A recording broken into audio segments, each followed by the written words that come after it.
Huff, I big Jujutsu head. I read Jujutsu every week. It's so good.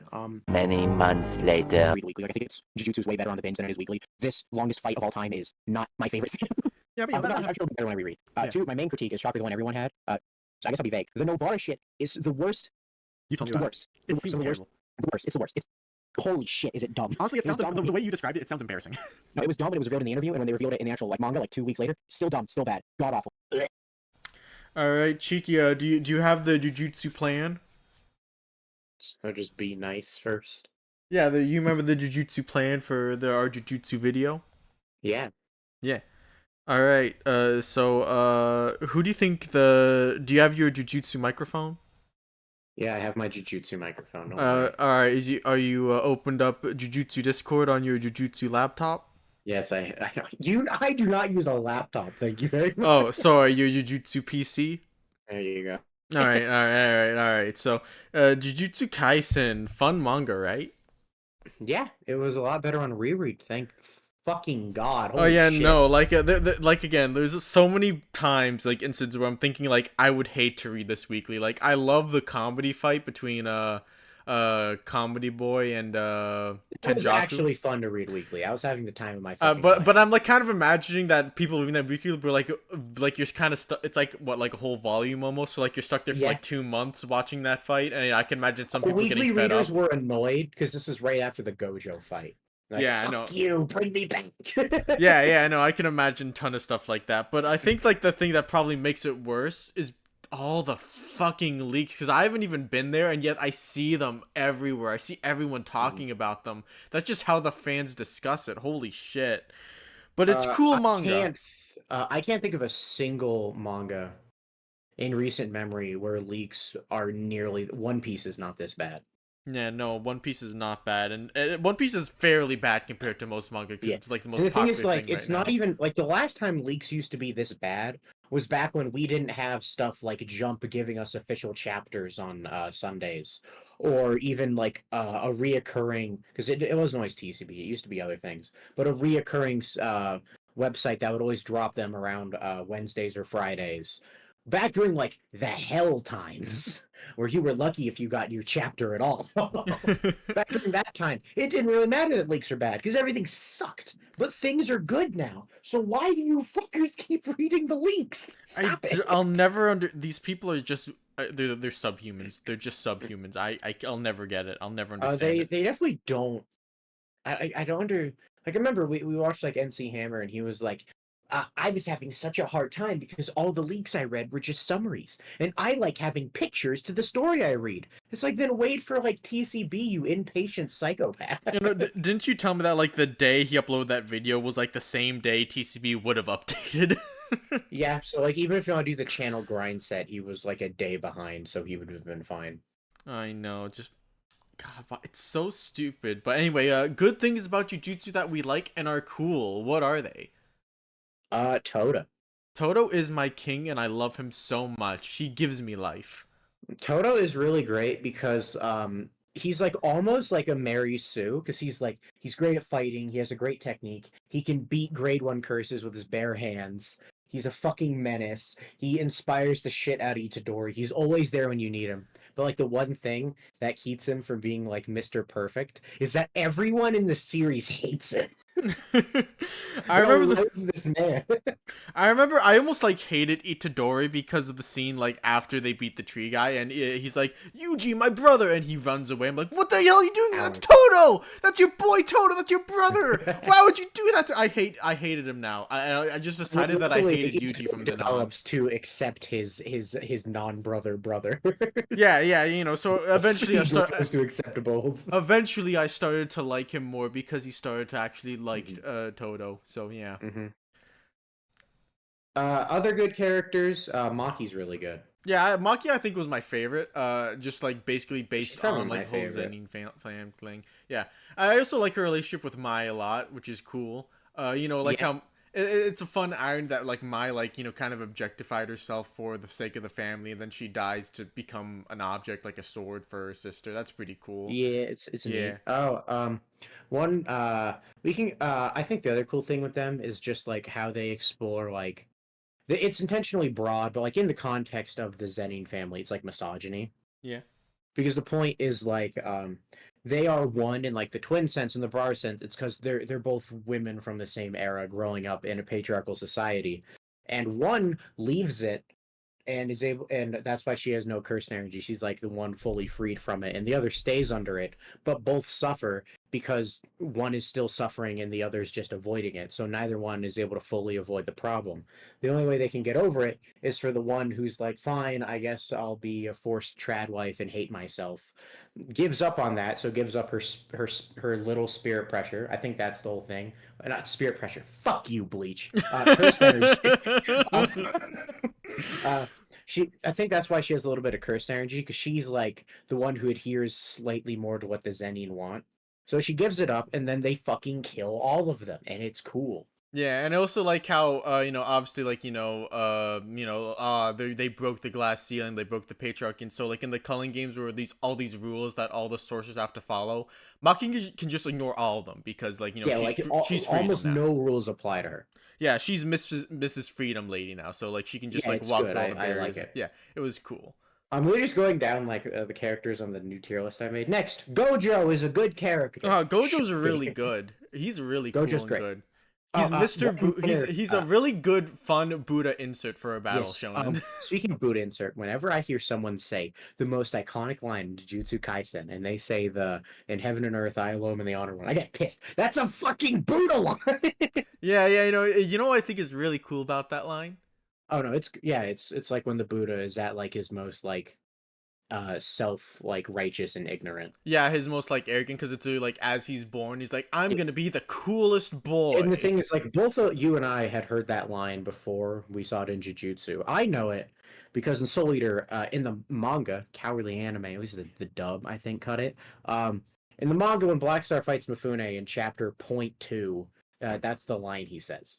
Yeah, because he's being an arrogant little jerk. And the first time I heard it was in Saint Young Men, this fun comic about what if Jesus and Buddha were roommates. It's really cool. It's funny. Yeah, in the comic, it's like Buddha, like, Buddha's like, his friends tease him by like calling him the honored one and all that. And he's just like, why is that teasing? They're giving you a compliment, right? It's like, no, they're referencing the time where I said I was the coolest, bestest boy when I was like a toddler, and then I fucked up for the rest 10 years trying to figure out how enlightenment worked. Took me a while to get there. Yeah, because Gojo's whole thing is like early on in like his and Geto's flashback. The thing is like they say we can do anything. We are the strong. Yeah. And Gojo as the strong is like, I can do whatever I want. Who gives a flying fuck? And Geto is like, no, we should probably have like order or something. And then you see how each of their curse techniques afflicts them, where Gojo's is something he was born with and something that just gets better as he lives life. He just keeps ascending. Whereas Geto's requires him to constantly eat curses, which are the manifestation of humanity's worst desires. And because he's a special grade, he's eating the worst versions of that. Desires, fears, all that shit. Yeah. So it makes sense that then, as they grow, Gojo rises to the point of like his most Buddha-ness. I know he's technically a Bodhisattva because he doesn't move on, but what the fuck you, I'm gonna say Buddha. He moves on to his most Buddha-ness, and Geto doesn't. Geto just keeps falling and becomes like a false Buddha. That's why there's that color page where he's doing like the Buddha hands but inversed. Yeah, I like how like by the end of the flashback, Gojo's kind of the one like, is this really worth it at all? And then like later on he gets better, and with I keep getting the names mixed up with Geto and Kenjaku because they have the same like body. Fucking body. Yeah, and Geto's like, no, people are cool and nice, and we should like respect the masses and stuff like that, and keep doing what we're doing because we're doing good in the world. And then like he just gets tired of it more as time goes on. It's kind of interesting how Gojo becomes the one who wants to protect people. By becoming so strong, he's kind of like above it all. Like he literally says, like, I'm not mourning Rico right now. Everything just feels fine. But he still does fight to defend everything. Yeah. Whereas Geto, the one who's actually like human and interacts with humanity, fully like has to take in all these curses. You can even kind of see that. Gojo got his ultimate power up by losing to a man without any curses. Yeah. So like the thing that formed Gojo the most was the man the farthest from cursed energy, where the thing that formed Geto the most was his fact that he was always bathing in cursed energy, which represents like the bad sides of humanity. And that's why I do like the line where both of them are kind of at like their lowest point, and Gojo's like, "Should we just kill the cult? Like, who's gonna stop us?" And Oh, that's why I do think, like, as cool as like Above Heaven and Earth, Ilum and the Honored One, he's already starting to lose that attitude by the end of the flashback because he has the line where Geto is like, "Oh, are you? Does your identity make your strength, or does your strength make your identity?" That. yeah. And I think it's at that point that Gojo does start to hyper reflect, and you can even see that with like how Gojo treats like the rest of his classmates. Like, Gojo doesn't do anything to Mei because Mei's like outside the system, so she's kind of safe from the higher ups, and she's just a beast. Yeah. But like, and then Nanami, who's also really strong. But when it comes to his other classmates, he's actually like kind of protective of them. Like Ichiji, is that his name? Ichichi, whatever his name. Cool barrier guy. Gojo has like always talks about his utmost faith in him, but also is the one who got him to stop trying to be a combatant because he knew he would have died. Yeah. And like Utahime, who's not a fighter, Gojo, because he's a fucking asshole, always tells her you're a weak little idiot. But I think you could read that as him trying to get her to not fight on the front lines. Yeah. So I really like. Oh, also, Gojo's death is great. Yeah, but like before that, I literally like the scene where like he gets imprisoned because like if he's like a booty sock for a stand-in, right? Yeah. So like he's kind of above it all. He doesn't have any like detachments. Like he kind of like loves. He kind of has like this unconditional love for everyone equally. Like well, not everyone, but like No, he most hates the people. higher ups. Yeah, but like he's like he wants to bring all the students up to the like level to his level Yeah, or his greater. level. But like the one like and he was pretty much going to beat the cursed boys like Jogo and the tree lady. Yeah. But he fails because of Ghetto, because he still had that one relationship that like kind of tied him down. His And main he was attachment. yeah, he was reminded of it, and then like that's when he was at his like weakest and most vulnerable because of his relationship to Ghetto. I thought that was really cool and good. Yeah. And then his death is great. I get weekly. The chapter was kind of jarring, but I think on binge it's really good. I know. No, it's good because I guess I'll give my reading on did Gojo go north or south. My reading, because I'm a very smart man, is Nanami and the hyperactive boy say we went south, and they're on the benches, and then Gojo and Geto are on benches facing opposite them, and they never fully turn to look at each other, which to me says, oh, so Gojo's facing and therefore going the opposite direction as them, which would be north. And in the chapter, it says south is where you go back to your old life and basically repeat, whereas going north is start anew. And Jujutsu has the whole samsara cycle. Life is nothing but you vibe, bad shit happens, you overcome the bad shit gets worse. Forever Yeah. cycle, whoopee. Yep. And that's kind of what Gojo's life was going south. He gets strong, his friends die, he gets stronger, his friends keep fucking dying, everything sucks. Yeah. So that's why I think Gojo chose to like the go north and start anew. Yeah.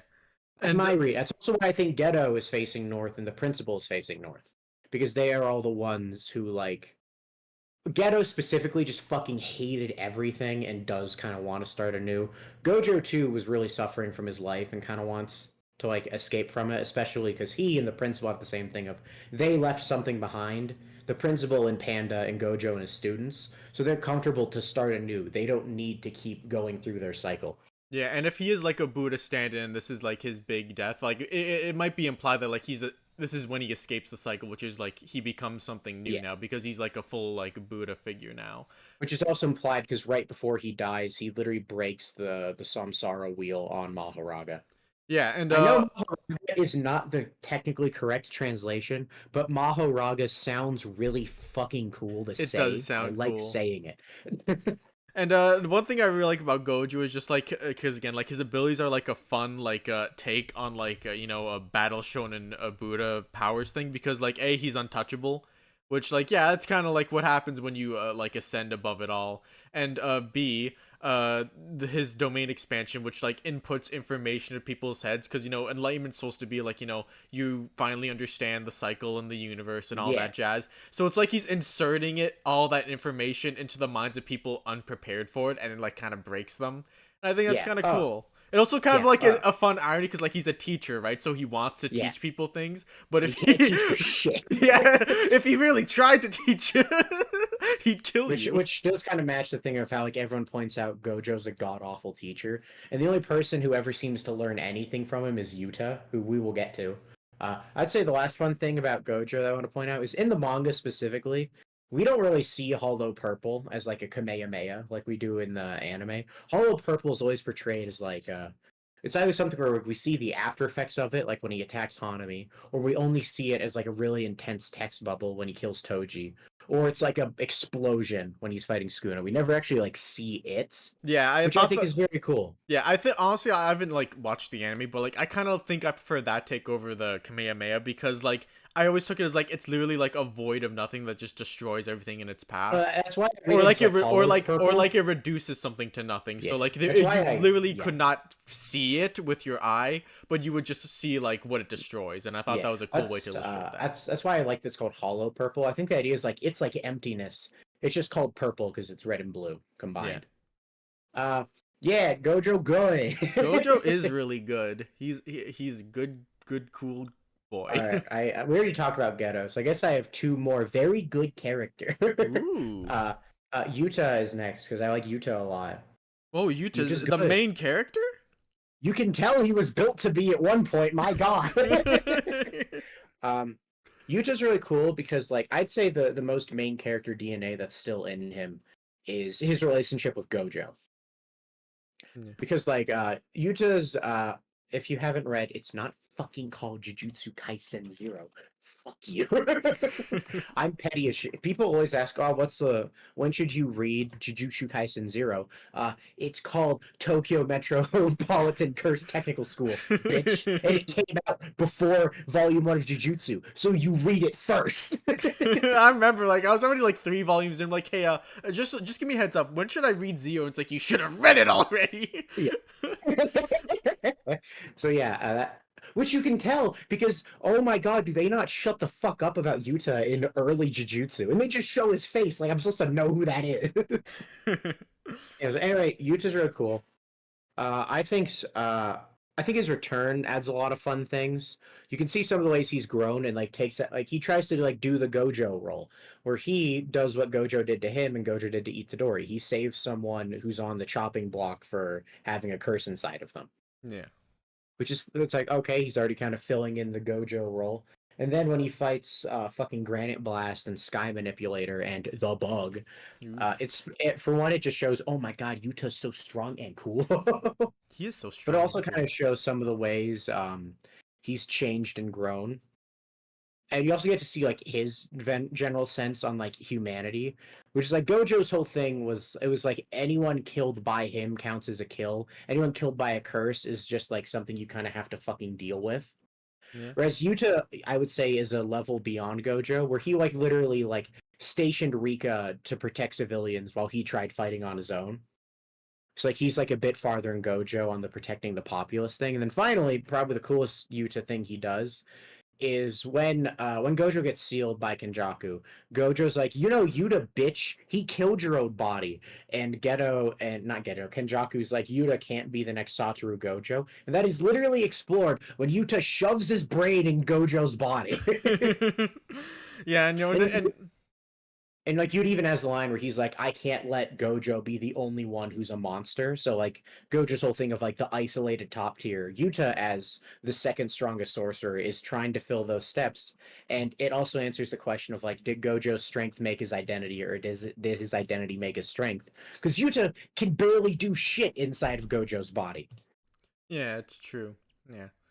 It also kind of shows that, like, like, because he's trying to imitate Gojo too closely, he doesn't, like, excel as much as, like, Itadori does in the final fight, because, like, he's trying to be, cool in his own way and stuff. And I actually think, like, Itadori in the final fight was my favorite, part. Or do you want to keep talking about Yuta? Sorry. We can talk about Yuta a little more, and then there's one more character I have above Itadori. Oh, okay. Yuta, other good stuff with Yuta. Obviously, all his Rika shit is really fun. Oh yeah, I know. Like yeah, I know. Learning to let go of the people who died and all that. Really good stuff. But then also trying to protect the people he does care about, even if we'll fucking get to some of the ways he doesn't do that. Oh no. um, But yeah, Yuta basically excels as being like that's how he and Itadori differ. Or like I think that was really seamless. Or like Gege talked about a lot about how like he kind of would sideline Itadori to focus on side characters and how he didn't like Itadori that much. But I think by the end he found a really good balance of them where Yuta is the one who tries to become Gojo, where Itadori's the one who like takes Gojo's like, haven't we had enough of Satoru Gojo, and like actually tries to like make something new, which is fun. The Yeah. last character I have above Itadori is Megami, because I Oh think yeah, Megami's more Megami's. interesting. Yeah, Megami's cool. Yeah, you know, Megami's whole thing of just having the shittest life of all fucking time, just having a dog shit life. And just clinging to it through his sister, who, yes, may as well be like a fucking dog for how much she's a character. But Oh no no no no no! point Jiggy, is this is just the a good positive thing. section. Positive section. No, just a good thing in his life that he clings to. And how he basically has to. People always say, like, Megami's, like, insane. I don't think that's right. I think I know where they get it from. Jujutsu Kaisen just does something well, which is it expresses the fact that when you're getting like brutal injuries and you're pushing yourself to the limit into the fight to the death, you're probably going to be making some very mean faces. Yeah, no, I know the one people always point to is like when he's fighting I forget. Oh man, I'm forgetting what exactly. But it's like when he's in the cave and he uses his It's the Chimera domain. Shadow Garden. Yeah, It's first yeah, time he uses yeah. Chimera First time Shadow he Garden. uses. Yeah, first time he uses that. Like he's got his fingers together. He's got his tongue out a bit. Yeah, even though what he says there is what is it? It's like don't fight. I'm not saying it right. It's like don't fight to die. Just die fighting essentially. Yeah. Which Uh, yeah, I like Megami. I like how his mindset does matter. Because I go to reason like your mindset affects your curse technique, and I think Megami is one of the ones where that holds the most true. yeah. Like his mindset does shift and evolve a lot. And I love this whole thing with Itadori about like responsibility and guilt, where it's like Megami feels responsible for everything Itadori does because he saved him, which And kind of like it. for one like objectifies Itadori and takes away his own agency. But also, just like Itadori has the problem if he's ignoring the fact that Skuna's a fucking curse.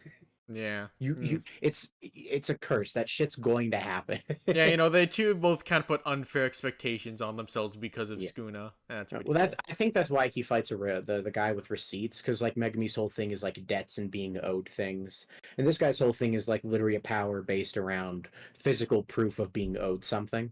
Yeah, and another like fun thing about that fight is that like one of them like controls animals because they're like the most sentimental person in the whole cast, while the Yeah. other one just controls objects because he only sees like he measures people by like value and stuff, and Yeah, tries that to also it's just a really funny fight. It is, dude. The trucks, the pool, the Oh, elephant. I remember laughing really hard when they started doing the math on how much pressure they were under, because I was like, one, that's awesome, but also I was like, aren't these fuckers superhuman?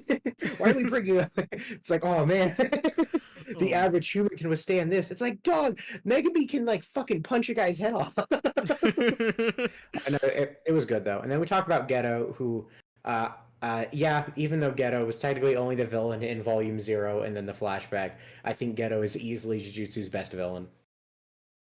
I think you're right. Yeah, I think he is Yeah. the best. All right, now we can talk about Itadori, who's good. Yay!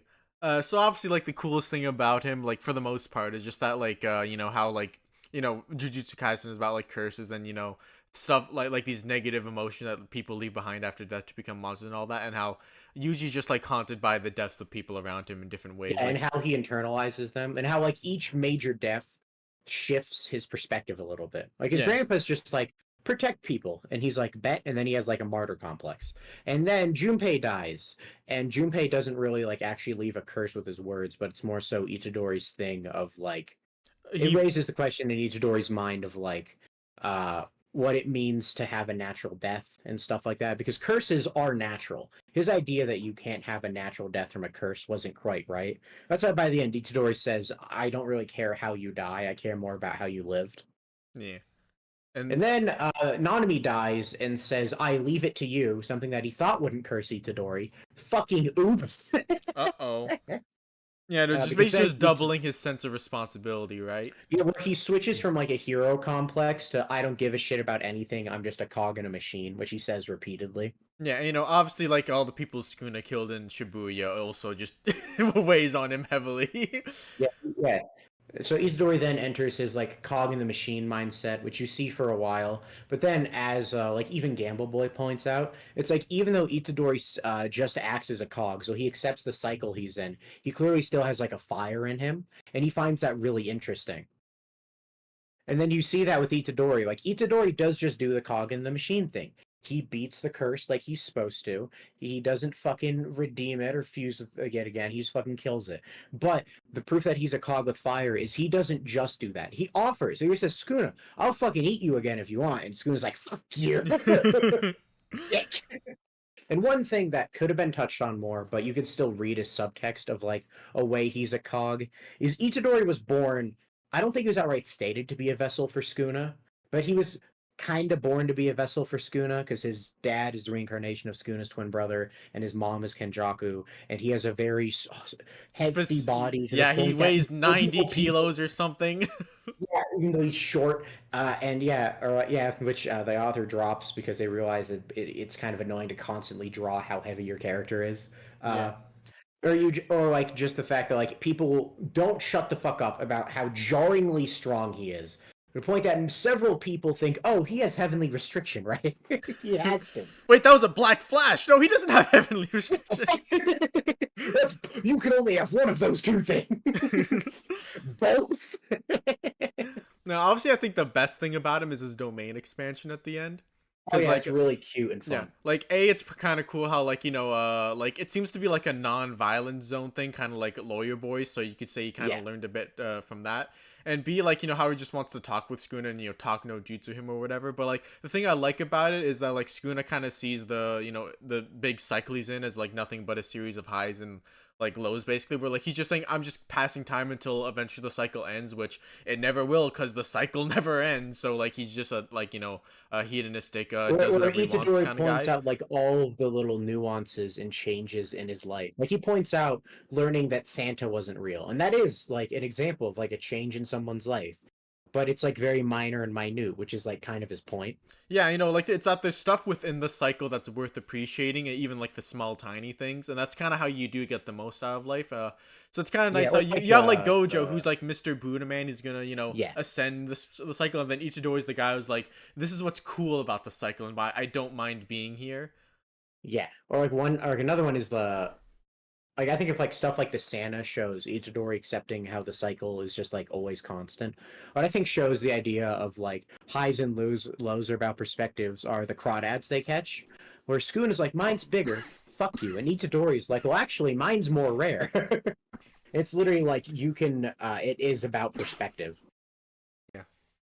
And that makes sense because Itadori, for most of the series, is taking a brain-dead perspective, where whenever super evil Death Man kills people, he's like, yeah, that was my fault. And everyone is like, what the fuck? Except for fucking Kusakabe, Everyone else is like, what the fuck are you talking about? How is that your fault? Yeah, Kusakabe, I'm sorry, I'm forgetting some of the names. Kusakabe is the lawyer boy, right? No, Kusakabe, no. Lawyer Boy is Higuruma, who does, in fact, say, Itadori, how the hell was that your fault? Kusakabe is the sword guy, who's like, no, that was his fault. Yeah, I like Higuma a lot because, like, his fight, I think he just has my favorite fight in the whole manga with, like, Lawyer Man. I think he definitely has one of the best fights. Yeah, so, like, first, I just like how, like, his domain expansion's used, where, like, the first time it's like, we're gonna try and outthink it. The second time they just turn into an emotional moment, and the third time Skun is just like, yeah, let's just put a little bow on this little plot thread you had with Itadori, and then fight me. And yeah, so I liked how that was consistently used. It just has like a really fun power with the hammer and the gavel. Yeah, the ever changing sizes. And then one thing I really like about him is I really like how the first time he charges Itadori, he's like, "Oh, a dumb kid that went gambling underage. What a little idiot." And then he's like, "All right, what's your next crime?" He's like, "Mass murder of everyone in Shibuya." He's like, "Oh, what the fuck?" He's like, "Wait a minute. Wait, you're confessing? What the fuck?"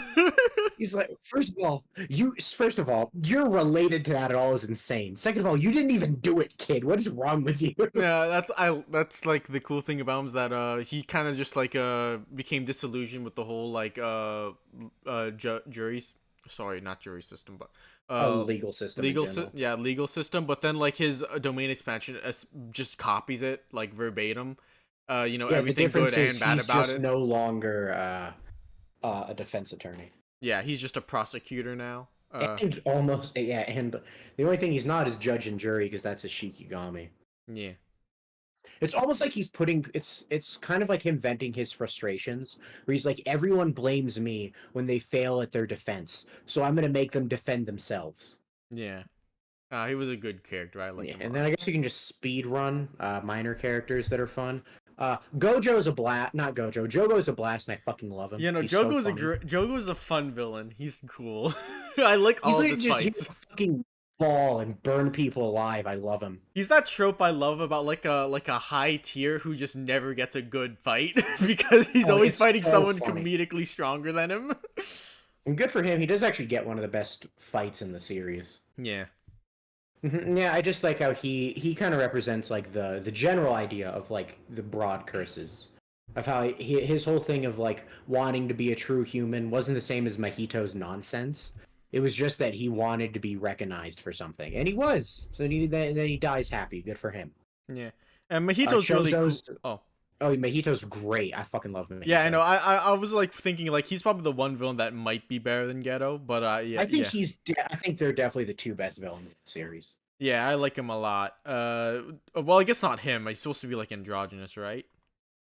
Is he? Because I thought there was a line where it said like his body didn't have a gender because he's supposed to be all human, so he's like Oh yeah, that may have been said. I'm gonna call him he anyway. Yeah, most people do. Okay. Mahito is really cool because Mahito is because they say like death is a mirror to humanity, and Mahito is that mirror, which is a very wordy way to say Mahito is death. You're not clever. Death is mirror. Mahito is mirror. It means Mahito is death. You're not tricking me. You're not tricking me, gay. You can't fool me. So Mahito represents death, and that's why he fights Itadori, because Itadori's whole thing is whenever he's faced with death, the way he views the world shifts. Yeah. And, obviously he's used very effectively, like, as just a symbol for hatred, human hatred in general. Like, in the final not the final chapter, but, like, when Skuna's, like, turned his back on him, that's like, oh, he's turning his back on human hatred to go back to the cycle and reincarnate. Wowza! Yeah, and then, it's fun. Yeah, they use him very well all the time, I think. Yeah, and, like, his, like, if I don't agree that Higuruma has the best fight with Itadori, because I just like Mahito's fight with Itadori more. Because I think those are easily two of Itadori's best moments. Because, yeah, it's just a really good fight for him. Yeah. And then Toto's there. Yeah. Dude, when he turns when suddenly it's a snowscape and there's a wolf there, dude, domain expansion question mark? Oh, that you could read that as funny foreshadowing. So the wolf thing's also cool because it comes back with Megami when Megami is hunting people. And it's like Megami's becoming the evil wolf, but then the angel stops him. Yeah. Well, no, the angel doesn't stop him. His sister. No, he passes out and she saves him. No, what happened? A vision of his sister. Yeah, his sister's like, no, don't do that, and then he passes out, but it's like, fine, I'll let her go. And then the angel saves him. Yeah, which is because Angel is tied to his kindness. Yeah. And it's like he gets saved because he at the last minute didn't become the wolf hunter. He stopped and did kindness. That was good. Yeah. Chozo's just fun and funny because he does the same brother thing as Toto. Yeah, he does. And then I like his whole thing about caring about. Yeah, his whole thing is just like the idea of like a good role model and like what it should be. Yeah. And also just minor thing. I never got the whole people called Jujutsu men hot. I didn't think Gojo was that hot. I didn't think Nanami was that hot. I think it's anime watchers. In the anime, the absolute lust during Shibuya, dub Gojo saying that's where you're weak. My fucking god. That's where you're weak. Got you. This is where you're weak, right? And also Nanami holding him up by his ponytail. Which doesn't look like that in the manga. No, but I never got the whole Jujutsu men are hot until Chozo was fighting Kenjaku and he lost like all his makeup and his hair was down. And I'm like, oh, I get it. That's an attractive man. Good for him. Or just like the supernova, which is like his original technique, is because like, oh, he's not just because like the blood technique is familial. So it's like a straight line, it's very pure, but his thing is like his definition of family and bloodline is more broad. So his blood technique can do more than just go in a straight line. Yeah. One thing, Nanami, Nanamis are really cool, and I like them a lot. Nanami is just super fun, good in a lot of ways.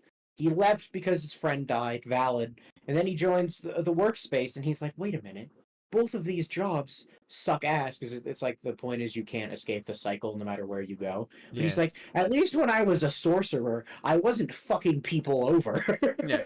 Oh, that reminds me. One thing that I think is really cool about Ghetto is that Yeah. like his whole plan to like kill all humans so that to get rid of all curses. He's trying to like cheat his way out of the cycle of suffering when you can't like do that, and it's questionable if that would even work as the story goes on. So like would curses just become the new humans and then start making their own curse energy? yeah. Like it's questionable. Yeah.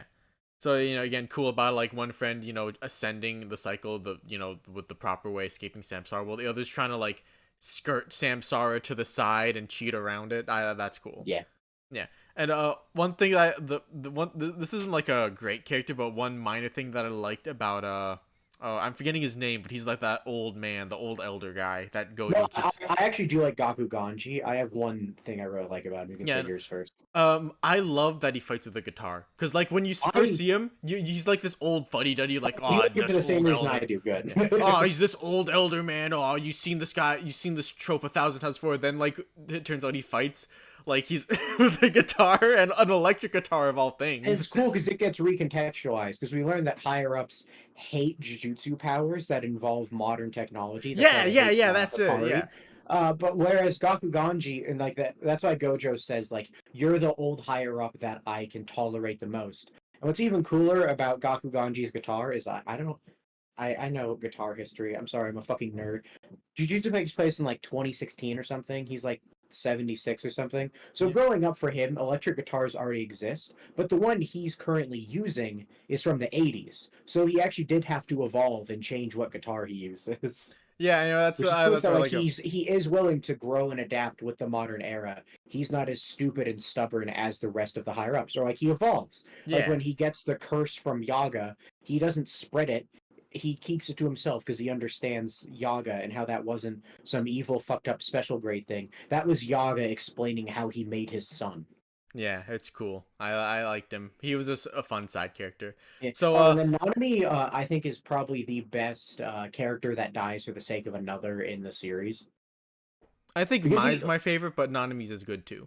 The reason I prefer Nanami is because Mai does two fucking things before she dies. Fair.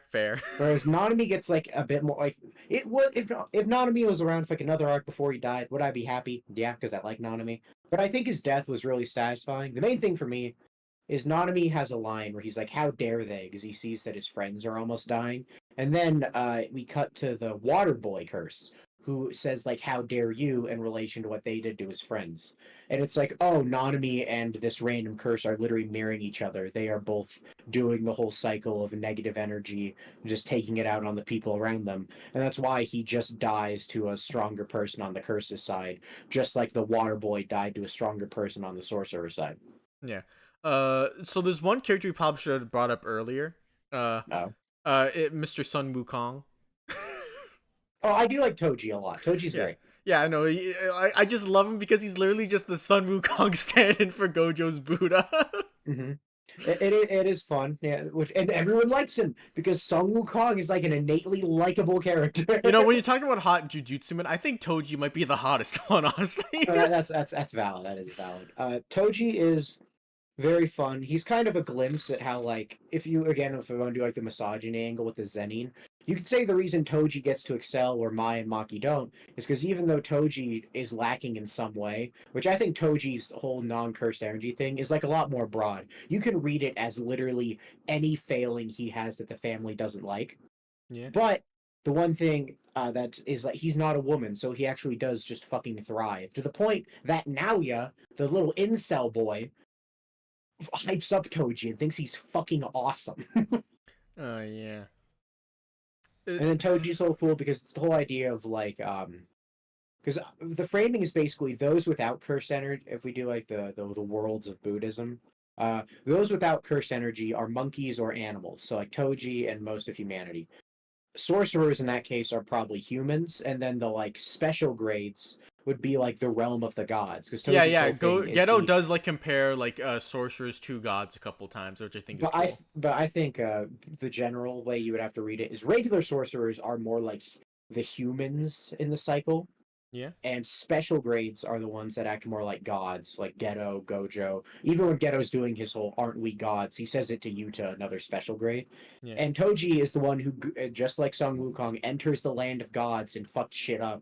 As in, he tries killing the Buddha, does kill Ghetto, who is a dragon, which you could read as Sun Wukong both fucked with a dragon god and the Jade Emperor, who had dragon symbols. Yeah. So like you could read it like that. And then he does eventually fall to the Buddha, which is also what happens to Sun Wukong. Yeah, and you know, like again, fun parallels with Maki. She like takes revenge against like the whole family and all that. And like I remember I asked you this as I was reading. I was like, does Maki get like tiger imagery later on, or symbolism? Because her scars. You thought her scars. Yeah, like her scars make her look like a tiger. It's like, is it like the tiger and the dragon thing going on? Like, you know, like those with heavenly restrictions are like animals, like Sun Wukong, tiger, and then like as the story went on, like the ultimate animal, but it's like not really. That's and then yeah, no, as it goes on, scars look like in yeah, Jujutsu. yeah, no, like I saw like Gojo's fight. I'm like, oh, Gojo kind of looks like a. He has tiger stripes now that he has scars. Like Itadori kind of looks like a tiger now that he turned into after Sukuna turned him into a waffle. It's like, oh, okay, that's just what scars look like. That was a coincidence. Okay, yeah, all right. I think if anyone's a tiger, it is Itadori because he's called the Tiger of the West. Yeah. Yeah, I like Toji. He's very cool. Yeah. Speaking of Naoya, I love him. He's so funny. He's so good. He's such a little piece of shit.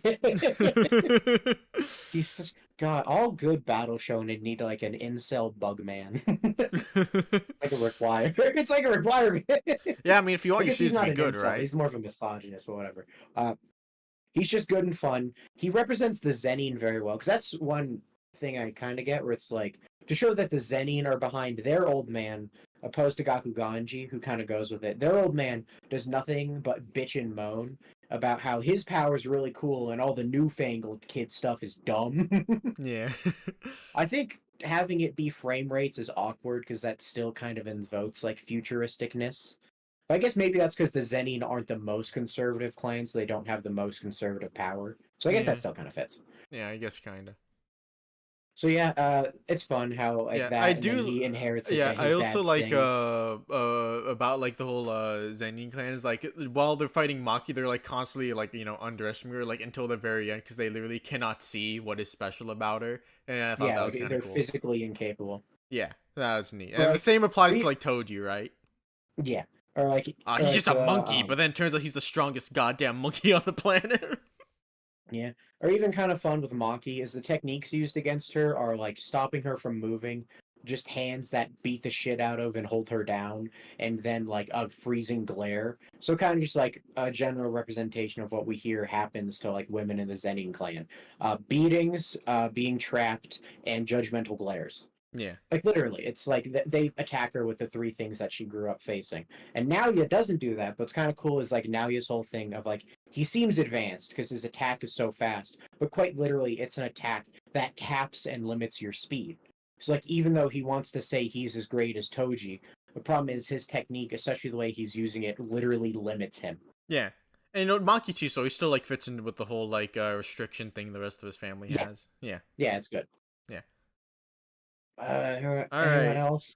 Anything else you want to talk about? Kenjaku versus Takaba's, as we mentioned earlier, fucking phenomenal. Oh yeah, no, that was like I did not care for Kenjaku at all until like that fight, just because like it's such like a fun end for like again like the one like cool thing about him is he kind of like parallels Sukuna, where it's like I'm in the cycle, I've been alive forever, I'm bored, I just want something really big and exciting to happen now, and then suddenly he meets the comedian who's like, but dude, comedy though, and it's like, wait, I can be entertained easily all day every day. Yeah, I think that's one of the possible parts is when Kenjaku gets his head cut off, he says my will live on, and in his mind he's saying that because he's passing on his plan to Skuna. And he's like, Skuna will do it. I win. But actually, what actually comes to fruition of my will live on is Takaba, via his unhinged ability, makes a clone of Kenjaku that is now his comedy partner.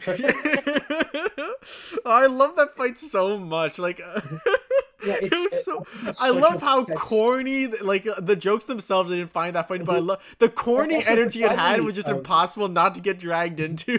and the jokes are probably translated to shit, so they're probably even worse for us. Which Yeah, I feel yeah. bad. Like, They I feel are- like, all right, I feel like you're referencing like a Japanese like story, like kid's tale that I don't know or at all, but like I love that you two are having so much fun that I'm having fun too. I do love that fight. I think it's great. Other minor things, of like outright characters I think are good. I can talk about the goods of Skuna. I don't think he's all bad. That's Kenjaku. Yeah, Skuna has some good Skuna stuff. does have good aspects. I like that you can infer, like you don't. He's kind of like Kaido, where like we don't need to outright be told most of his backstory and his beliefs. We can just infer through what happens. Although with Kaido we see more backstory, and with Skuna he does just outright say his beliefs a lot more. Yeah. Right, it's just fun how you can infer and you figure it out. Where it's like that's why it's like the big bomb with Mahito. That's like you just wanted revenge. It's like yeah, that does make sense based on what we learned about Skuna. He's hyped up as all powerful, mysterious, and a natural disaster, and but when you actually look into it, he's just a guy who wanted revenge, who's bored now because he's kind of like all revenged out. So he just Yeah, satiates he's like his kind of hunger- over it all. his hunger by just fighting because it's fun, and that's why his techniques are all a furnace and then cooking because it's like get it hunger he do cooking. Yeah, and again, like his whole thing with Gojo, like they're the only two that relate with one another because in both their own ways, they feel like they're kind of like over earthly attachments, just like one in a cool way and the other in a bad way. Yeah. Also, we gave Fairy Tail credit for this, so I guess I can just point out Jujutsu did it too. Jujutsu introduces both of its main villains in the first like 2 volumes, so that's pretty cool. Yeah. Yeah, that's less cool when you realize one of them sucks, but yeah. Let's see. Anyone else that I think is like where I can just praise them without being a bit of a negative Nancy? I don't think so. But dude, what about Miguel? Don't you love Miguel? Didn't you like clap Okay, your hands here's when the Miguel thing. came I back? do like Miguel because I think he's funny. But he's not interesting. He's just funny. I kind of liked Ishigori. Like he was a fun villain for Yuta. Where like dude, I had a whole life, and I had a good girl and everything, but like Yeah. I never had excess, and I felt like I never had dessert, and now I'm just unsatisfied with everything. Whereas like Yuta, kind of has regrets of his own with Rika and stuff like that. But he's like, but no, I'm just gonna do my best from here on out and stuff like that. Kind of No, simple, I but do like I like really how his like them. fight. It's like you literally have the Sky bitch who's like your lineage, and Yuta's like, dog, I actually don't know anything about my lineage. What are you talking about? And you have this guy who's like, hey man, I had a wife, but that wasn't enough. And Yuta's like, my power comes from my dead crush who I agreed to marry when I was like 5. Like Yuta is able to be content without, even though without the giant hang-ups that the people he's fighting has. So yeah, I think they have a fun Yeah, fight. like even though like he got his wife and Yuta's future wife as a kid died, like he has less, but he's also more content because He's chill. yeah, he's chill. That's kind of the message. Just be chill, guys. Come Yeah, on. fucking chill. Be a 'Cause that's the Gojo. thing Don't about, be a that's the- Skuna. Because that's the thing about JJK, outside of like the higher up sucking, which we solve by literally killing all of them, which is baller. Good job, Gojo. That's such a great solution to corruption. So you just kill them all. Fuck yeah. Is that JJK doesn't have like, oh, systemic issues are why this happens. Like there are systemic problems brought up, like sexism. But the point is that curses, because they come from negative emotion, will never disappear. That's stupid. So the idea of trying to have like some ultimate solution to fix it is dumb. Yeah, yeah. Again, some of the villains are trying to cheat their way out of the cycle of suffering, like Ghetto, but like you literally can't because we're the source of the problem, right? That's why people always complain. That's why people are like, oh, what about the merger? What about Yuri's plan? What about Ghetto's plan? It's like those are all stupid. because the point is bad things happen and we deal with them and then more bad things happen. That's just the way life works. Yeah, that's kind of like the Buddhist thing. You kind of just have to learn to cope with the fact that you live an imperfect life and you're going to, Yeah. be stuck in the cycle probably forever. If you're really cool, you might escape it one day, but Yeah. not anytime soon, brother. You gotta get used to the things first. Yeah, I like it. I think it's good. Yeah. You know, I think like not anything to say, but I think a lot of the jobber or like minor characters in the Culling games are fun. Like Kashimo, Lightning Guy was fun as literally just like a way to be like a period on the paragraph of Gojo. It's kind of what his purpose was, which is fun. Yeah, I kind of one thing I thought was neat about Angel was that like the curse inside of her is like says like I call my beliefs God just to like kind of skirt around the fact that like clearly you're supposed to be like a Christian symbol but like we're Buddhist here, so you're just gonna say no I just call it God. There's no, I'm not actually talking to a God. Yeah. I thought that was just funny. Yeah, it's neat. Yeah. I think all right. I guess we can start going through the bad opinions list now. Can I just say something nice about Hakari? Yeah, of course. Who's Hikari? He's the gamble boy. Oh, he's so fucking fun. All right, Okay. his power is literally the most overcomplicated thing I've ever read before, and I It's respect it so hilarious. much. It's hilarious. I didn't even like read it or bother trying to understand. I'm just like, I know it's complicated. I'm just going to enjoy how stupidly complicated this is and how I don't understand What I any of think this. is like it's clearly even more complicated than that because literally like every time he does a re-roll, like a special spin when he reopens, every single time we learn there's some bullshit condition we didn't hear about that lets him get higher odds. And you're like, oh, he's almost always rolling at higher odds. This asshole. That's why his fight against Lightning Guy is so funny because it's literally just like jackpot, jackpot, jackpot. The Lightning Guy's like, Gamble, what the gamble, fuck gamble, am I gamble, gamble, gamble, fighting? gamble. Yeah, literally. And it's like, what the fuck am I fighting? No, Hikari is really funny. He is.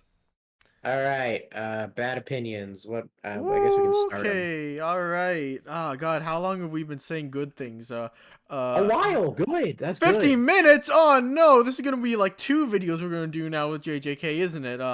Or just a really fucking long one. All right, We'll we see. already talked about like reading JJK Weekly is terrifying and I don't know. Leakers are stupid and all Yeah. that. All right. What All else right, you got? so we got an NC Hammer video with a lot of like general points that people have. Oh yeah. So We can just speed run those. we want Boruto. Where's my sequel manga? Where's my sequel manga? So here's the thing. I'd say almost all manga arcs are like a little rushed in the ending. I will say JJK's does feel like it was a bit more rushed and cut a bit more than the average manga ending arc, which is probably where a lot of the discontent come from. But if you were earnestly thinking we were going to get like a very long, because like they didn't want a Boruto, they wanted like a Dragon Ball Z or a Naruto Shippuden, which is already stupid. That's not how manga works. Yeah. Manga with part 2 are extremely rare. That's like Chainsaw Man and JoJo and a few other, like maybe Baki, because Baki has like different. It's rare. Yeah. It's very, very rare. It's also just like, guys, what the fuck else do you think we're gonna do? Whenever people bring it up, like, oh, we're gonna go to America and save Scorpion Girl or something, it's like Who that gives me like cares? heavy Seven Deadly Sins Arthur arc after the final arc, where it's like that's an afterthought. End on the important stuff. Yeah, I mean, like, I guess, like, you can forgive some of those because it literally was setting up for a sequel, so, like, sure, fair. Yeah, it actually literally had to also set up for Boruto. But it's just like why do you want like a piddling little post story about just like less like people are like, oh, what if Takaba's the new main villain? It's like then you just tell him to stop and he's like, oh, fucking my bad. Takaba's not evil. We might get like a spin-off, like maybe, but like I doubt we'll get Just a full-blown sequel. So big that could theoretically happen. Yeah. The novel sucks. It reads like actual fan fiction. I hate it. Not fun fan fiction like the Yuta Toto thing I showed you. Bad fan fiction. It sucks and I hated it. It also doesn't even feel canon because like they get a lot of things wrong. Like Gojo talks about how he wants to drink beer really bad with the potato he's having, but it's like Gojo doesn't drink alcohol. Oh, dude, you just remind me one of my favorite things about JJK. What? Gojo references Digimon in the That flashback is really arc. funny. That Yeah, is really funny. yeah, my All right. favorite part So of what's the next? JJK. What's the next bad opinion that people give? Next is drops plot points, and you can actually point to some examples, and we probably will later. But like No, yeah, we'll do that in our his were all meme bad. section. His were all bad. It was what's gonna happen to the barriers? Oh, the barriers. What's gonna happen to the Literally, the point is, barriers? you're young, you'll figure it out, and the point is, that's the point. It's the cycle. Everything will keep going on. Just fucking chill out, you weirdos. Clinging on to Tengen is kind of weird anyway. Is Kenjaku still alive? What happened? I No, don't understand. I can't read between the Takaba did lines. it. Takaba did it. Can All right. Sukuna return? Cause finger? Is he gonna come back as an evil man? Cause he got a theoretically finger? could, but they do say during the fight, they have a line where they're like, Skuna, why are you so scared of dying if you still have a finger? Is it because only one left is not enough to fully revive your spirit? And also, in the afterlife, Skuna literally like reincarnates. So like I would say at best, Skuna's finger might have like a dense amount of cursed energy, but doesn't have Skuna in it because Skuna's soul moved on. There's nothing to go back into it. What happened? What about the new shadow style? What's happening there? I'm mad that they brought up the new Shadow style at all towards the ending, because who gives a flying I fuck don't about the new Shadow care. Where's the Gojo funeral? We need to dick ride Gojo for another 4 chapters before we can end this shit, man. Alright, so my first reading is that I'm going to assume that Rika ate Gojo. That is my reading. I'm going to assume she did that. I'm just going to assume that happened. And then beyond that, Gojo didn't want them to. Yeah, Gojo's he didn't want people we've hung had up on enough him. of Satoru Gojo, forget about me and move on. And they say, we won't, which is true. They all remember his teachings and shit. But they also, like, they do Don't genuinely dwell on respect his legacy enough to not make a big fucking mopey deal out of it, because he doesn't want them to. Are Jujutsu sorcerers just indentured servants to monkeys? That's like saying the repairman that I see next to my apartment is an indentured servant because I don't know what specifically he's fixing. Like, no, I'm glad, and I'm pretty sure my rent is going towards paying him, but I don't know what the fuck he's doing. And this was just a very funny line he said in the video. Maybe the leakers missed a few pages? Question mark. And it's like, The funny thing is they did. They dude, literally did. dude, what the? Don't talk about. Don't fucking spoilers are terrible. Wait, no, he was about to cry over how mad he was at the ending when the full chapter wasn't even out yet. Not even the official translation. Full leaks weren't even out yet. TCB wasn't out yet, and he was already losing his mind. I know it's God, this is no way to consume a story. I remember I said this with like we were talking with some just like you're not getting JJK or One Piece when you do this. Yeah. You're getting the vague dopamine shot of reading your favorite manga. That's what you we're get. so stubborn that like people have asked on your Bleach video why we didn't talk about The Spirits Are Forever With You. Same reason you, Chast, and I all won't read it for the same reason. There's no official translation, and by what we can tell, the current fan translation is pretty ass. And Bleach is good, so I don't want to read an ass translation. Yeah. I'm gonna wait. I'm gonna sit and wait. Yeah. What's next? Okay. Next we have stuff that like we actually think the ending was missing. Oh wait, should we do the comments first before we start being mean? All right, sure. Yeah, we can do that. All right. Comments first. This is one I don't agree with. Kenjaku is Orochimaru, but better. They mean like archetype of like they're a crazy scientist with 5D chess knowledge who body swaps. But they first of all, Kenjaku didn't lose his plot relevance at any time like Orochimaru. I don't think that matters. You don't need to have constant plot relevance. Yeah. And two, Kenjaku didn't get Orochimaru's awkward got redeemed without getting redeemed thing. I admit, if you don't like Orochimaru for that, that's valid. But Kenjaku is not a better Orochimaru because Orochimaru's dynamic with Sasuke is better than Kenjaku's entire character. Yeah, like again, like I only really care about Kenjaku in the context of the comedian fight. That's kind of it for me. Whereas Orochimaru is like a very interesting layered character that touches on the themes of like inheritance and masters and shit a lot better than whatever the fuck Kenjaku is. Yeah, so I don't agree.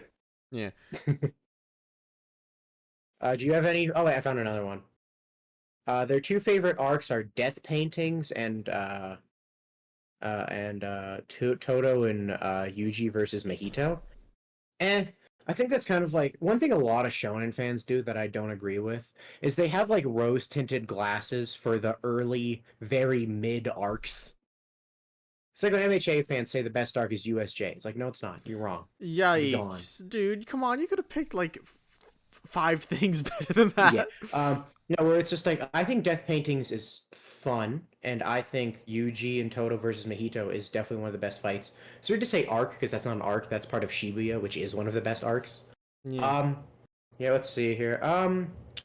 I hate the ending because it feels like everything built up to a giant fight, and then we just skip like 2 weeks. Oh, I'll defend the ending real quick.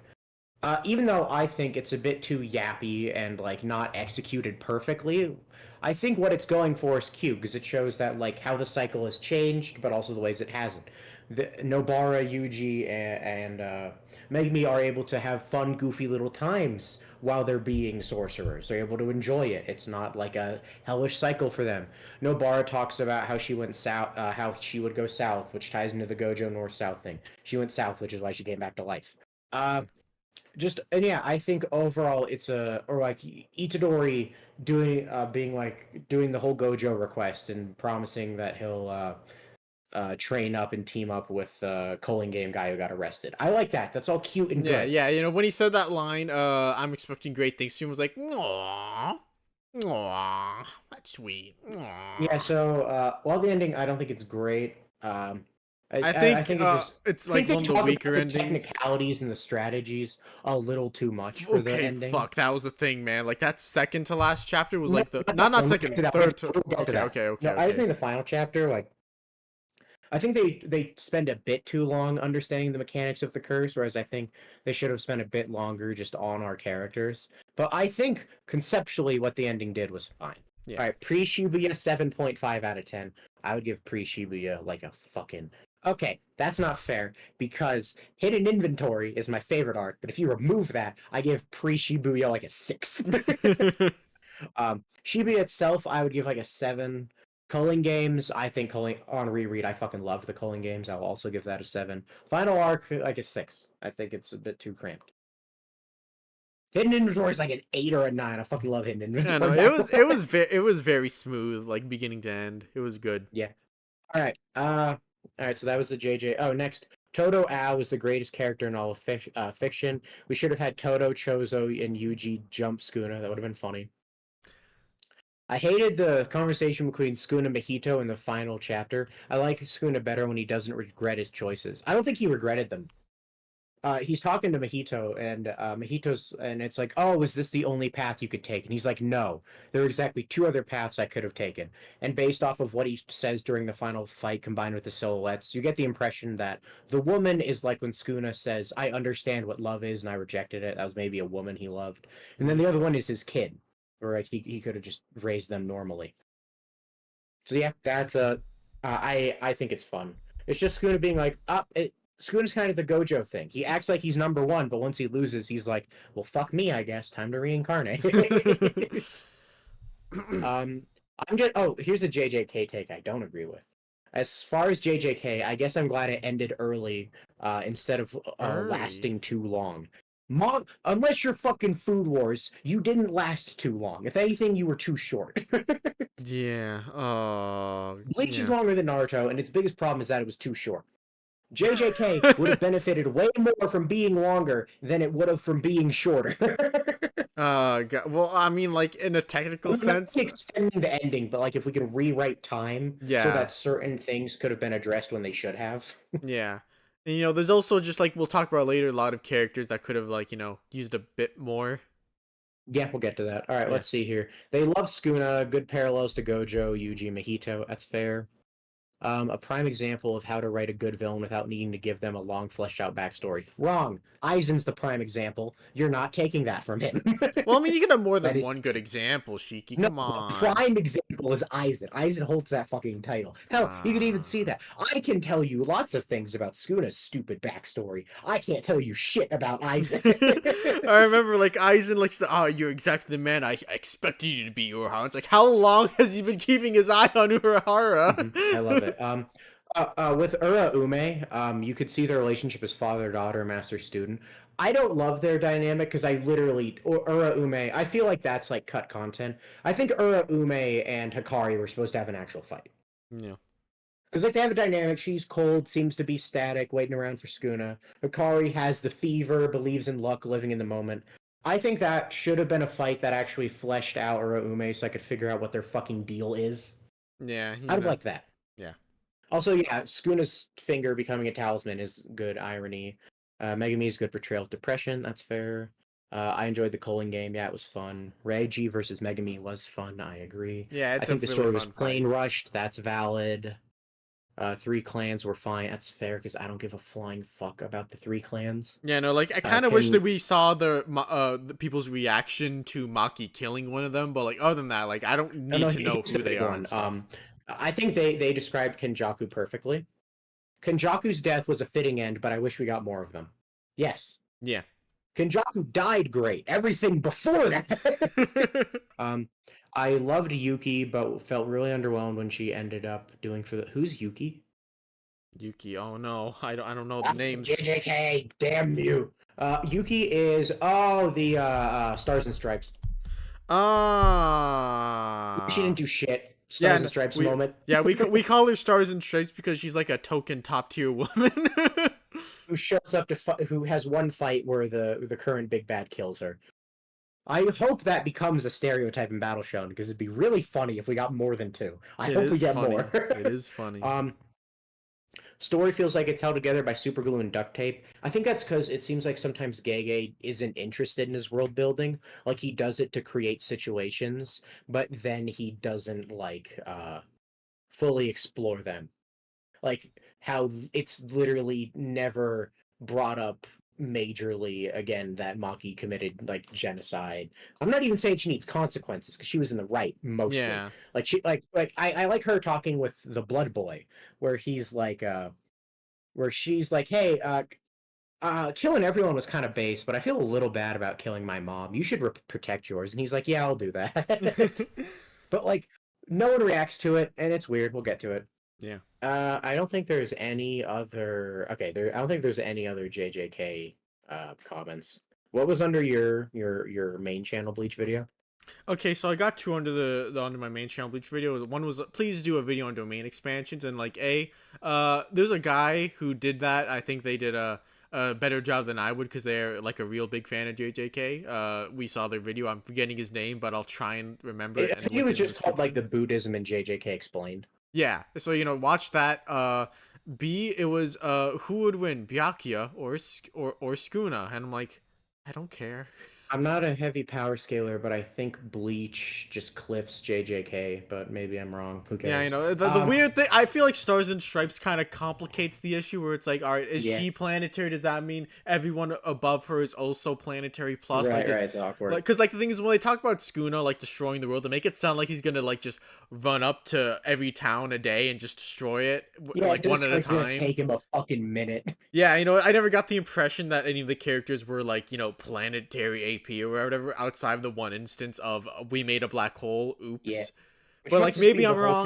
Maybe I'm wrong. Video games love doing where they make black holes that aren't as dangerous as real black holes. Yeah. And clarify, hers could have been really bad if it wasn't inside Tengen's barrier, though. Yeah. All right. Is it time to be mean? Hold on. I'm gonna look at my notes for a sec. Leakers ruined JJK. We talked about Gojo getting off screened. This is a negative comment. Do you think a fight can have too much strategy? Too much yapping, yes. One thing JJK fucking loves doing is they'll have characters say, like, here are my thoughts on this, and then they'll usually be like, I have 3 thoughts, and it would get like a text bubble with like a little 1 in the corner, and then a bunch of yapping, 2 bunch of yapping, 3 bunch of yapping. Usually I don't mind. Sometimes it's like, oh my god, shut the fuck up. I think most of the context given during the Gojo Skuna fight was necessary. However, the first or second chapter of it having the 3 pages in a row of them in the Persona 4 room talking about it was like, oh my god, shut the fuck up and let them fight. I kind of Dear liked God. it. I kind of liked it because it's like, oh no, two top tiers are fighting, and like literally you need a whole room of people to like discuss and like try and dissect it to understand I what's think that's going on. fair. So like I thought that aspect of it was fun. Also, it was just great when they did domain expansion 3 times in a row, and they're like, "What happened? Can we get a replay? How long was that barrier? This is like history in the making, people. Come on, why is anyone recording this, writing this shit down?" That is really funny. I think there's the most clown. Oh wait, I remember another bad opinion we didn't mention. Ooh. That fucking YouTuber who kept yapping about how Jujutsu has like phenomenal paneling and One Piece's sucks, and they never explained why. Oh, okay. That was a bad YouTuber. video. A bad Oh, video. no, here it is. Here's the thing that annoyed the shit out of me. Toji's fighting Gojo, and he does the whole 1, 2, 3. 1. The power to stop motion. No, here it is. It's like my bones aren't broken, so that energy wave just now was red. The cursed technique of reversal limitless. 1, the power to stop motion and neutral limitless. 2, the power to attract and strengthen blue. And 3, the power to repel the technique red. None of them are a problem because 1, his stopping technique hasn't been an issue from the start. 2, I can nullify the attraction technique with my spear. And 3, as long as I don't mess up, I can use my spear as a shield. All of that could have been, oh, he has a new power. Good thing my spear hard counters it. We just won't shut the fuck up. Generally, I think the yapping is fine, but every once in a while, it gives like Hunter x Hunter filler. Let's run a simulation energy. See, I think sometimes they can talk too much. Yeah. All right, now we can be negative. All right, so you know what I really didn't like in JJK? What was it? I really did not like Nobara.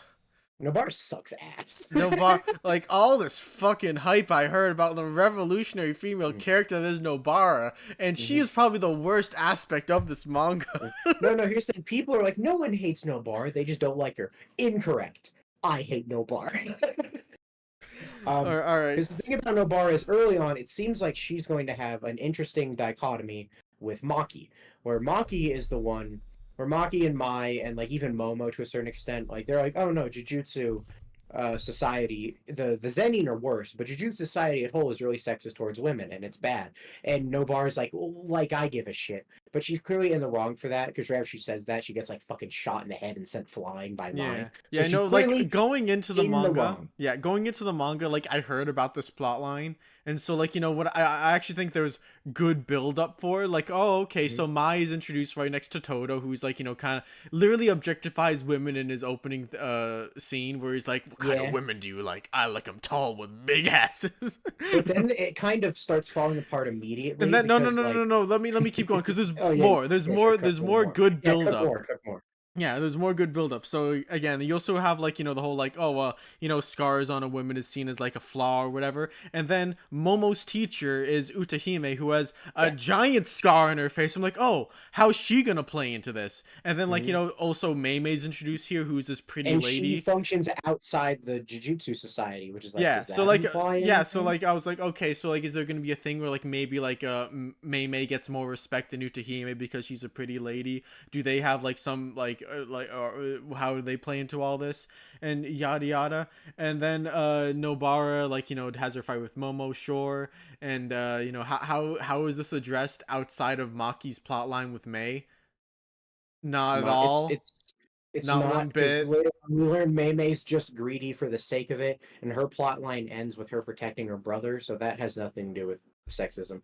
The idea that women can't have scars is again only brought up by the Zenin. So what the fuck was Momo talking about? Utahime, you're a shit teacher. Why didn't you mention to Momo that having a scar doesn't matter if you're not a Zenin? Because evidently it doesn't. Hell, by the end of the series, every high tier woman besides Mei is like fucking butcher. And the thing is, that could have been cool if they like acknowledged and did stuff with it, but like again, outside of Maki and Mei, it feels like sexism just doesn't exist, even though they insisted that it did early on. And it's confusing. Even like Toto's thing about what kind of women do you like is something he picked up from his master, who's so it's like, well, I guess that wasn't it, and also Uchihime's barely a character and Mei's barely a character, so like. When's this coming back? I'm sure Nobara will probably like face some sexism. Maybe she'll help Maki out with her family thing, right? Can I bring up my Shibuya complaint? Go ahead. Early Shibuya, you think, oh, it's coming because we see the Zenin. It's literally called Team Zenin, and it's the head Zenin, the king of sexism, and then Maki and Nobara, and you're like, oh, prime material. Here we go.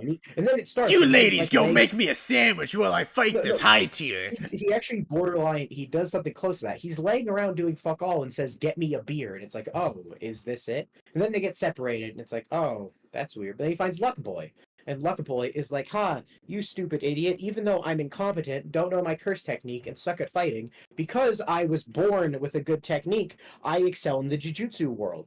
Unlike you. And he also is like, ooh, a girl, I get to cut her up. So he points out that she's a woman, and then explains that unlike her, he, despite being extremely shit, is able to excel because of dumb luck. And it's like, oh, is this an analogy for patriarchy and how the incompetent dude Skuna killed the patriarchy, smashing the glass ceiling? But then Nanami shows up, beats the shit out of the twink, very sexily in the anime, and then Nobara says, damn, Nanami's so strong, and then we move on with our day. It's like, wait a fucking minute. It's just like Nobara's first major fight was just like a springboard for Maki and Mei's plotline, and it's like, well, what does she have going on? What's the long-term plan for Nobara here? That she kind of lacks empathy towards people she doesn't like. Or like, you know, like she's like, you're a bitch for making fun of my outfit, but also, wow, I can see your pores. Do you sleep enough? And it's like, that's a very rude thing to say. Or like, she doesn't understand that they suffer with sexism because she thinks she doesn't. But then in her backstory, when she fake dies, by the way, if you thought Nobara was actually dead as a manga reader, you're dumb. Until the chapter where Yuji's talking about dead people and it shows Nobara. I laughed so hard because I knew she was coming back, and I'm like, you liar. You liar! They made it look a lot more like she's dead, so I respect people who are anime. If I'm remembering right, it was like from Yuji's perspective, right? Yes, it was literally just flashing back to people. But clearly, when Yuji was told about, like, you know, because she says, oh, I understand, and later we learn she comes back, so clearly Yuta told him, oh, she's in a coma. She's not dead. She might pull through, whatever. It's like, told him, so why did Yuji imagine Nobara there? What's the explanation? Maybe when that's why Itadori said he's worried about Angel replacing Nobara. He misunderstood. He thinks Nobara's dead and no one fucking told him. Which would be fucked up of all of his friends. So that's funny. And then sexism plotline. And then Nobara's other thing is like her lack of empathy, which is like can be her strength when she like tortures the cursed dolls. And it's like, Itadori, who cares that they were technically human? They were fucking evil. And it's like, oh, okay. So it's like a pro and a con. But then it gets awkward, like she lacks empathy, so she can't understand the sexism thing. But also we learn that one reason Nobara hated her hometown is because old women were comfortable giving them, like, you've reached your womanhood gifts. And it's like, well, wait a minute. Isn't that like part of it? It's like, do you kind of get it? And you're like pretending to be ignorant, and then none of it matters because she's a brick after that. She's a brick. But dude, she's a good character because we finally have a female lead who could stand besides the men. She's as strong. Like, she gets praised by so many people early on for being like as strong as them. Like, that's why you should like her. And I don't think she's a good example of even that. Like, everyone compares her to Sakura, and you know, like, oh, Sakura bags out because she was like the useless argument. Orihime and Sakura are more useful because they're in the series, unlike the one who's in a coma for half the series. And two, if you like all right, just like to directly compare to Sakura, because so many people do, Sakura just gets more fights than Nobara, and not just because Naruto's longer. Like, if we want to do like the dorky power scaling thing, Itadori and Megumi cliffed the ever-loving fuck out of Nobara, whereas while Sakura is definitely weaker than Naruto and Sasuke, With her big summon and her infinite healing, she's still like by the end of the series in the top 10. Yeah, if you ignore like people with Sage Chakra and like Otsutsuki, she's like top That's what I'm 10, putting Naruto, top not 15. not Boruto. Yeah, top 10, top 15 strongest ninja on the planet, which like you can't quite say the same for Maki. Shuku's there's not that many characters with Nobara, but like you can't compare Nobara to like Itadori, Megami, Yuta, Hikari. Like you'd be stupid if you did that.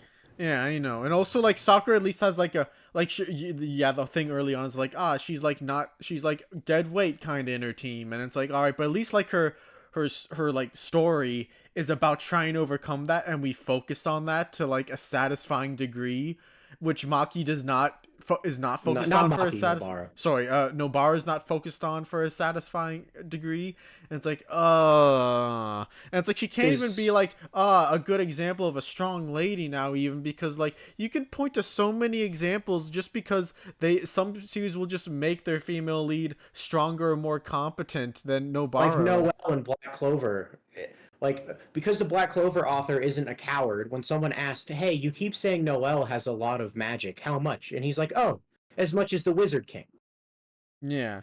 Fuck it. Or, low-hanging fruit, Urza Scarlet, the classic girl boss of shonen. Yeah, like it's... Introduced chapter, like, what? Like, chapter 7, 8, whatever, and, like, she's, like, the strongest member of the core group most of the time. Yeah, so basically, not only is Nobara underwhelming in her series, because she gets a bunch of plot lines that are kind of fumbled, and then even if they weren't fumbled, it doesn't matter, because she's comatose for half the series and doesn't get a fucking Here's the thing, I will admit, Nobara coming back is better than Nobara dying, because her dying doesn't make, like, much thematic sense, whereas her coming back fits a bit better. Yeah. So I do admit, her being alive is the better choice. However, it's still bad regardless, because she was gone for half the fucking series. Yeah, and that's why whenever I kept bringing up to Chas that like I can't tell if Nobara's dead or not, he would always tell me Gege doesn't know either. He hasn't decided yet. He's thinking about it. Like I don't know if that's true or not, but it is very funny to imagine. Oh, that's another minor bad opinion. There are a lot of fucking Gege fanfics. Oh yeah, no, we could talk about those later, but like, oh god, assuming the author doesn't, assuming the author like, the author got a new editor, that's why I hate what I'm reading. Oh, Gege must fucking hate Jujutsu now. Just shit like that. It's like, guys, it's just a manga ending, and maybe Gege just isn't perfect at handling all the plot lines, so he kind of dropped a few. That's okay. He's a human. Live. Yeah, okay, God, I had something more about Nobara and the fucking shonen oh, right, she's just Uraraka again, like, we talked about this on, like, with MHA, whenever new hot shonen's out, the low-hanging fruit for a good BuzzFeed article is just, Epic broke the shonen female lead curse, and Nobara's just the most embarrassing example I've ever seen. It's kind of weird. I feel like the actual great ones always get skipped over. Like, I think Lucy and Fairy Tail is fucking amazing. Yes, literally, well, Lucy's awesome! If you want a girl who stands with the boys, that's Noelle and Black Clover, or, like, if you just want a girl who's borderline the main character, extremely important and very powerful, Undead Unluck. It's like all the actual ones that do it get skipped over, and all of the less good ones, also for the record, with Nobara is Ochako. She's not. Ochako's good. to clarify, Ochako's a lot better than Nobara. Yeah, I know. Again, like, she's not like the broke female lead curse thing that people talk about, because curse, like yeah, we talked about last time, whatever, it kind of exists, but also you have to like skim over so many examples to say your favorite manga did break it. And like, yeah. I've had the strong urge to reread Magi recently. Because Morgiana is cool. Yes, because this whole Nobara shit just makes you think, man, if you actually made an article about Morgiana instead, you could probably like make it a hell of a lot more convincing, because like for the first like 100 chapters, Morgiana is actually the strongest member of the trio. Like literally, they can't even like jump higher scale walls. They have to like rely on her to throw them. Which is super funny.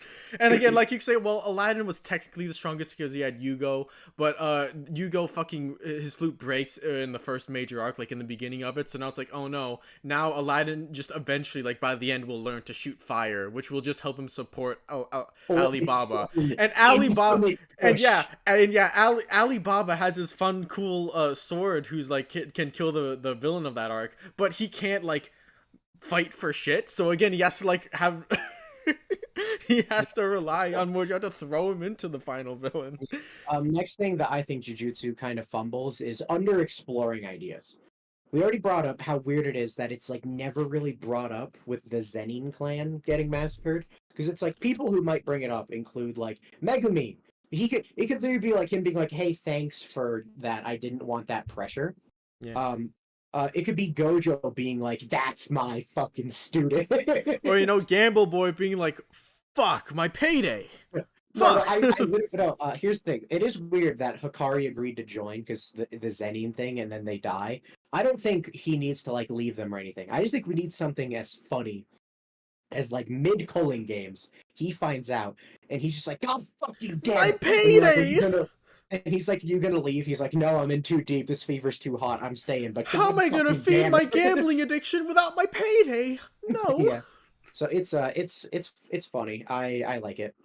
Yeah. But no, just the Hikari thing would have been funny. But overall, it's weird. Or like even like her friends, like Maki told Yuta, "I'm going to wipe out the Zenin on my own," and then she did it. It's like, Yuta, you got any thoughts on that? Next thing that's underdeveloped in the Yuta bullshit. There's literally a scene where Rika's healing his friends, and he's like, treat them like fragile flowers or butterflies. It's like, oh, Yuta cares so much about his friends. He wants to protect them so bad. When Yuta comes back, Panda's in jail. Panda's dad's about to be executed.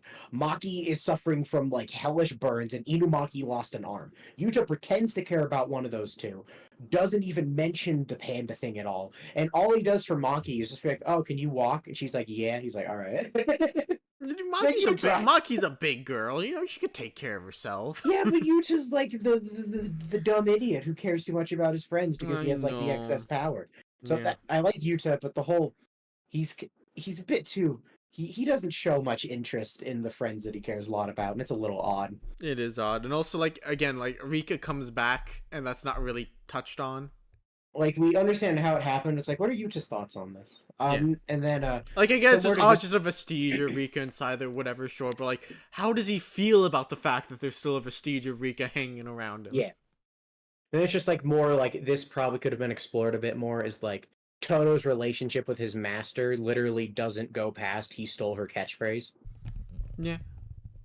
I mean, like on one hand, like I still think it's just like it's kind of fun just to imagine, and again, Toto's still like a fun character, but it's just like but it's just weird that one of these two was real underdeveloped, and you could have maybe developed them more if you developed this one relationship they had. More of like characters don't even like characters don't react to information. Toto doesn't react to his master dying. That is sad, I think. Yeah, that's odd. Like, it's one thing that he doesn't carry on her ideology. Maybe he just doesn't give a shit. But not even reacting to her dying is a little strange. I gotta say. I would have even loved to hear something as well as like, the world lost another fine woman. I'm gonna punch you in the face. There's just a whole lot of like characters don't react to information that they should probably hear. Yeah, it's odd. And then next, I think. Probably Jujutsu's biggest weakness. Kenjaku is lame. Love the comedy fight to bits, to hell and back, but I just don't care for him for the most part. I'm just not because that it's just like, oh, he's bored. His interaction, like I don't find many of his interactions that fun or engaging, honestly. No, because the thing is, like, having a second curse who, unlike Skuna, is able to accept escaping boredom through a fun fight sounds good, but I don't think your final villain should be the type of character you can successfully conclude by having him fight some comic relief character we've barely met. That feels wrong. Kind of does. It feels like he should have more going on. I think the main reason that he doesn't have more going on is so fucking annoying is because he is in the corpse of someone who had a lot going on. That is, yeah, I know. It's literally like the vestige of a bland character inside of a good character. Yeah, and it's like Geto, and the thing is like Geto, or like even Geto's followers, like even though Miguel showing up during the Skuna fight is like boring, he doesn't do anything interesting. He's there to represent like, oh, the remnants of Geto's followers, but like they don't bring up Geto's ideology, which is weird because Geto's beliefs do tie into the main themes of the series, and seeing if not him, at least his remnants continue on in an interesting way would have been better than whatever the fuck Kenjaku is. Yeah. I don't like Kenjaku. He's not bad, but I am gonna say I'm a hater because he annoys me. Or like Panda. Panda loses two siblings, and Yeah, then literally Panda's there's whole like a family thing. is dead. His whole family's dead by the end of the There's a manga. thing of like, oh, what's gonna happen? What's going to become of him now? And it's like nothing. He's a plush who just kind of sits there and does nothing. Yeah, like, you okay, Panda? You want to talk about this for a minute? Mm-hmm. You gonna be okay? Mm-hmm. And then like, Yuji's mom is like, I get that, like, sometimes you could just leave things for the reader to infer, and that can be cool. But like, I feel like what would have been like the best and easiest way to like recontextualize the first chapter in like Yuji's grandpa would have been to develop this like this Puff, do you know backstory. how clean it would have been? How clean? Yuji's grandpa has a line where he says, "I have something to tell you about my parents." And he's like, "Stop trying to look cool." And it's like, "Oh my god, you could retcon that so fucking easily." Yeah, it's like the thing is he has that line where he says, "I don't trust that woman" or something along those lines. So it's like, oh, Mhm. they have like there's some friction in the family, like there's some sort of like drama going on there. Can I see it? And we Yeah, or don't. just like more characters should react. While we can infer the whole, oh, Yuta was not Yuta, Itadori was literally made potentially to be Sukuna's vessel, which makes this whole "I was born to do this" thing kind of take on a new meaning, which is cool. But it's like Itadori doesn't react to this, and it's like I feel like I should see his thoughts on this. Yeah, it's odd. It's just it felt like it should have been touched on more. Is that it for being mean to JJK? No, we got more things to. Well, I guess like not necessarily being mean, just like a stupid take that a lot of people keep Okay, saying. sure. What is it? It's that JJK is super subversive because the main characters kill people in a shonen. Here's Isn't the that funny thing. revolutionary and First thing, yeah. First, there are tons of breaking shonen the where glass characters ceiling? kill people. Like even if we look at One Piece, Zoro kills people, just like Megami kills people.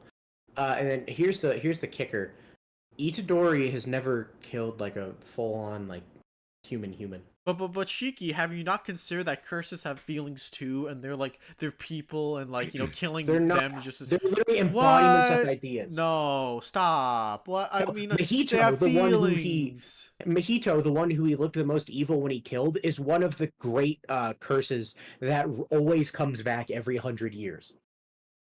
Yeah. Yep. It's just like no, it's no. That's why people are like Itadori is morally gray, and it's like you could say Itadori's motivations are gray, but Itadori's actions are not. He does kill like the people Mahito like cursed and turned into But blobs like of flesh, he, but like that they was were less, lost like, morally, causes. They were lost. that Those were was the mercy point. kills at worst. At worst, Yeah, those were mercy Itadori just kills. felt gross that he had to do it. Because the thing Right. is, like, the way I would describe it is Itadori, you could say his motivations become morally questionable. He's just a cog in a machine. He'll do it for revenge. But what he's doing is outright good, unquestionably. Whereas, like, I can even compare him to Yuta. Yuta does murder people. He cuts an old man in half. Yuta does that.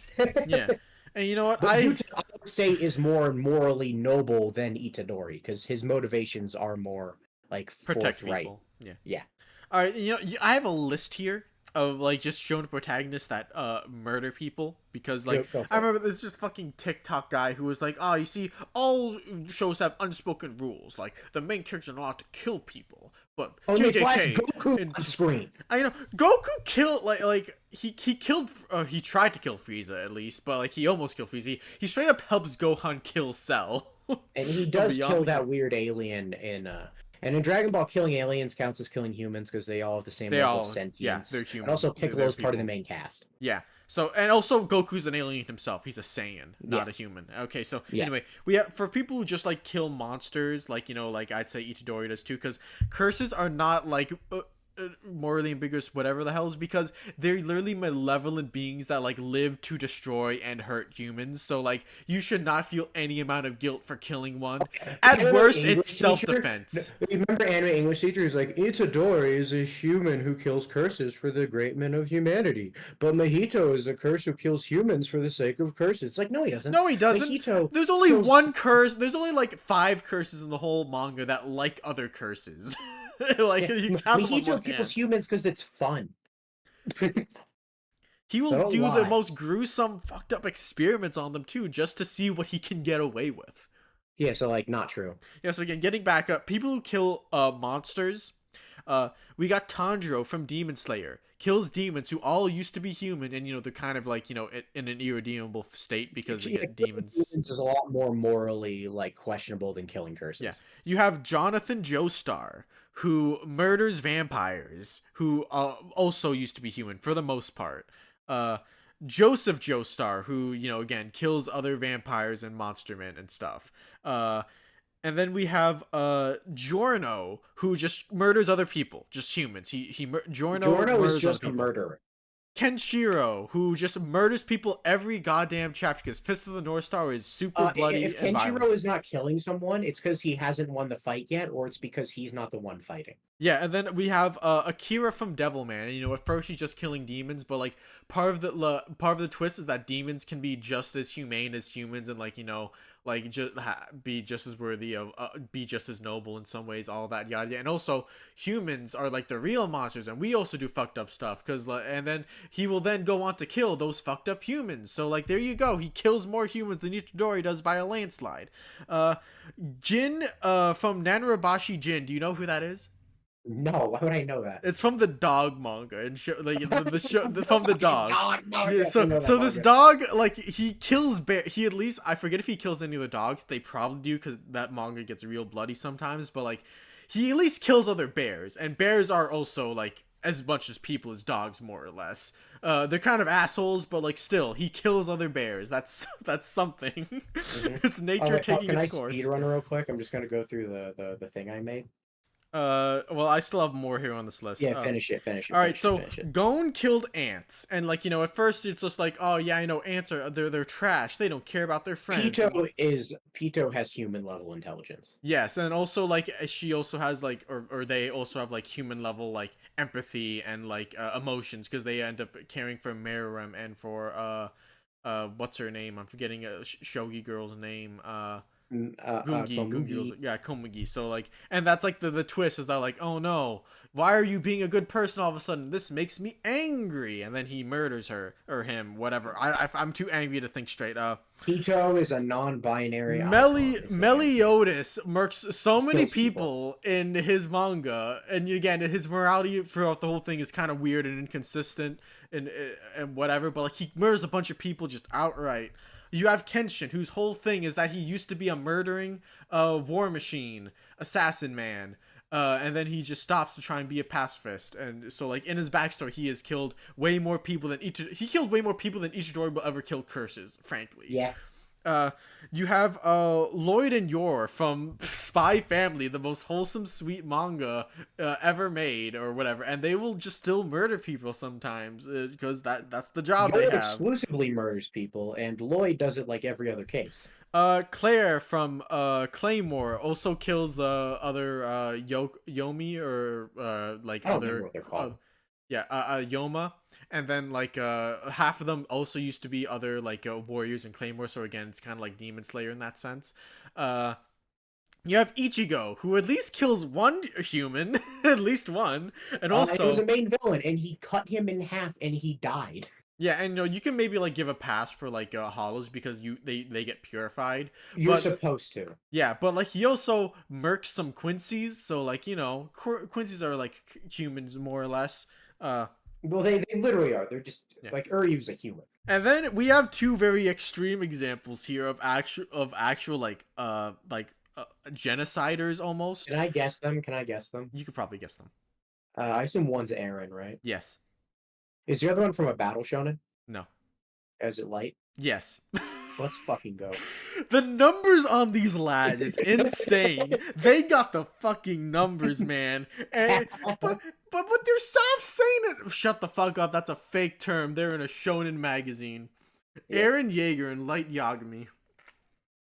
So yeah, make Itadori look like a joke if you want to have this conversation. Yeah, if anything, Naruto, let's bring up like characters who don't kill. Luffy and Naruto are the big ones. Luffy is not opposed to killing; he just doesn't go out of his way to kill.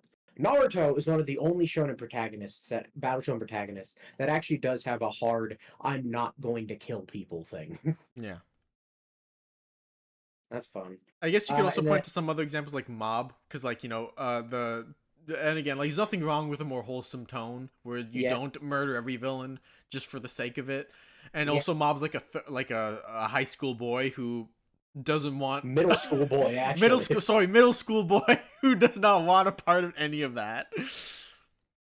Like, yeah, obviously, like you do have like characters with no kill rules, like Edward Elric and shit. But the point is, a main character willing to kill is not rare. And in fact, Itadori is actually closer on the no-kill end than a lot of other Battle Shonen protagonists. Yeah. Is there anything else? Because if not, I have like one final thing I'll say. Yeah, what you say? Your one final thing. Okay, I will give Jujutsu Kaisen fans. I'm always mean to shippers. You always make fun of shippers. I would offend shippers for one time in my life. Jujutsu Kaisen fans being pissed off about Yuta and Maki are fairly justified. I understand why you're pissed.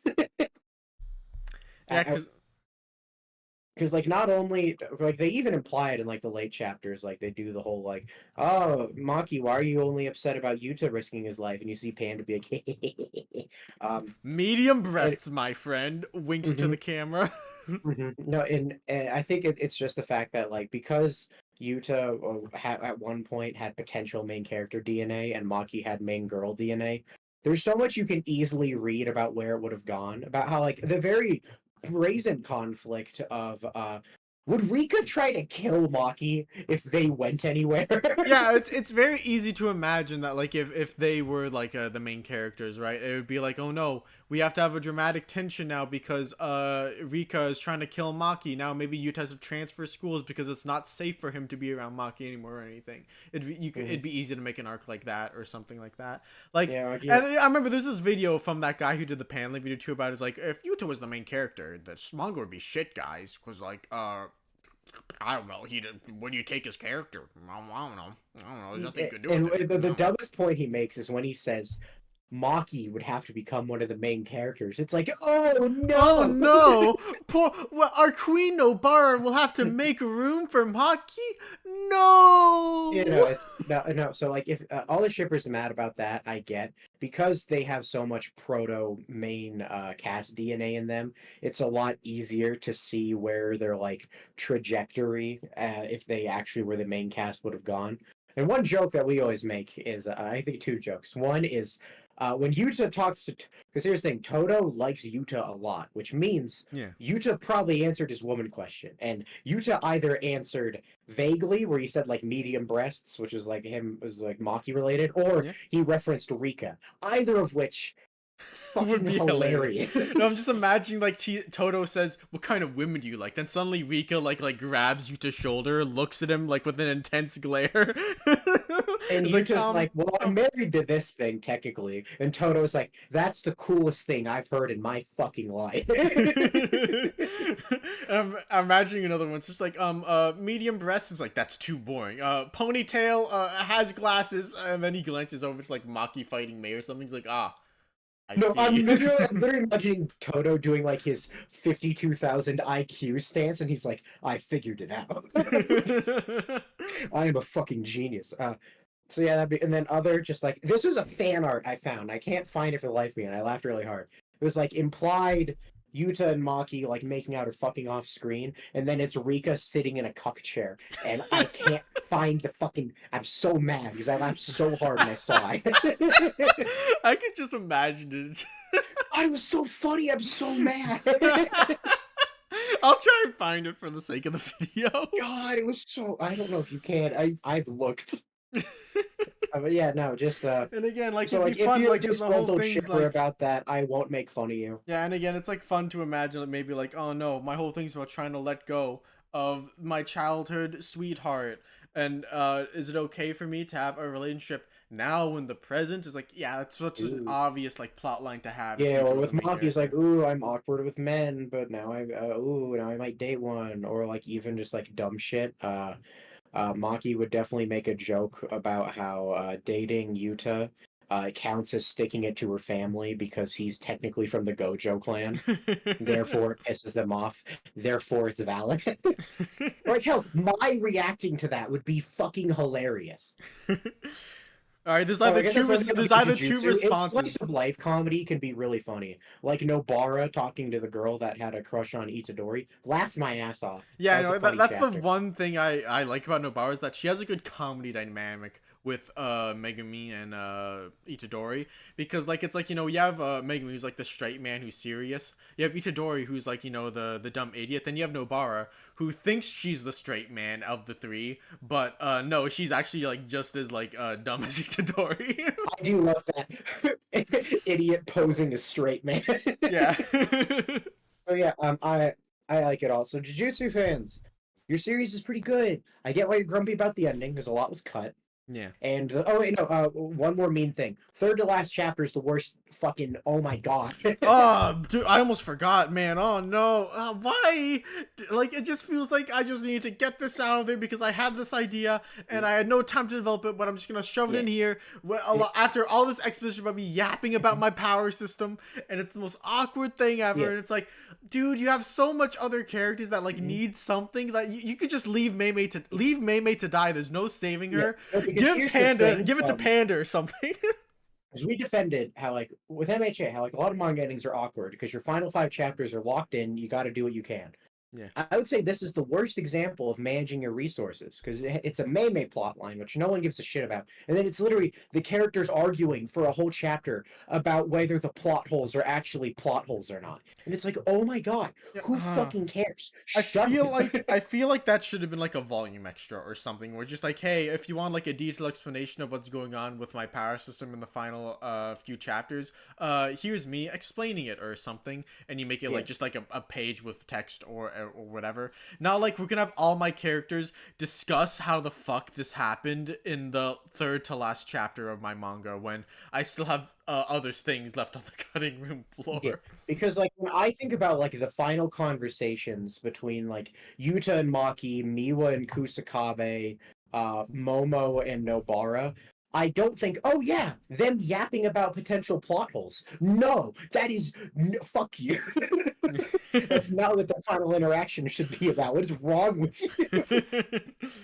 So yeah, that specific chapter, I could see why that pissed off Jujutsu fans. That was stupid. Yeah, no, that was like easily the worst chapter in the whole manga. I like the rest of the final 5. It's that one where it's like, what are you doing? Yeah, like, you know, again, like like the other 5, it's like it's not like the strongest ending, but like it's good. I'm fine with it. It's just that one like just sticks out so much, and it's like, this is the weirdest, most awkward thing I've seen in a long while. You know what's my favorite thing about that chapter? What? Okay, so I'm sure like in the volume release, you know, this will be better and be like fixed, but like I love how as the chapter goes on, you could see how they just give up more and more on drawing Mei's fucking braids. Yeah. So it just looks like she has this big like white like sheet in front of her face. It's funny. I like it. I have this whole collage of them. Oh, I guess I will. Last thing we'll say about Jujutsu, I'll be nice. I defended straight shippers who are angry. I will now defend gay shippers. If you ship Gojo and Geto, you're justified completely in every regard.